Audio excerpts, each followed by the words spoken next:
Salut à tous, j'aimerais vous parler de Nadav Kender. C'est un photographe britannique qui pratique avant tout le paysage. Il photographie des panoramas immenses et ses travaux favoris sont ceux sur des sites transformés par l'homme.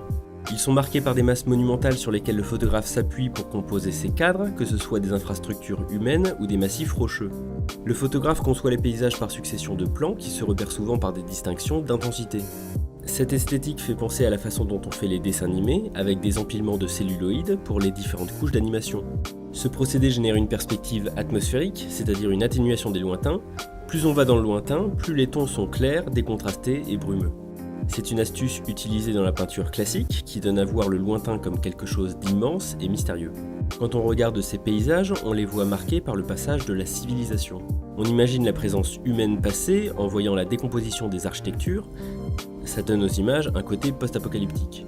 Le photographe s'interroge sur ce que deviennent ces constructions une fois qu'elles ne sont plus habitées. Les successions de plans interrompant la continuité entre le proche et le lointain, on voit ces sites comme des immensités arides. Cette discontinuité entre les plans génère du vide, il domine les clichés. Mais la véritable raison pour laquelle je voulais vous montrer ces photos, c'est parce que Nadav Kender pratique également le portrait. Il a notamment réalisé des photos de célébrités, cet exercice lui permet de jouer sur les lumières colorées et sur une post-production plus libre. L'esthétique de celluloïd est toujours présente, mais cette fois on a l'impression que c'est le sujet qui se détache d'un fond à l'aspect neutre. Ces portraits ont un aspect figé et les modèles adoptent des expressions subtiles. En fait, ce qui se dégage de la photo vient plus des éléments de mise en scène qu'il utilise que des expressions des personnes. Il joue sur la couleur de la lumière, du fond, sur des projections d'images ou même sur les flous. J'avais notamment bien aimé le travail qu'il avait réalisé pour l'affiche du film Gone Girl de David Fincher.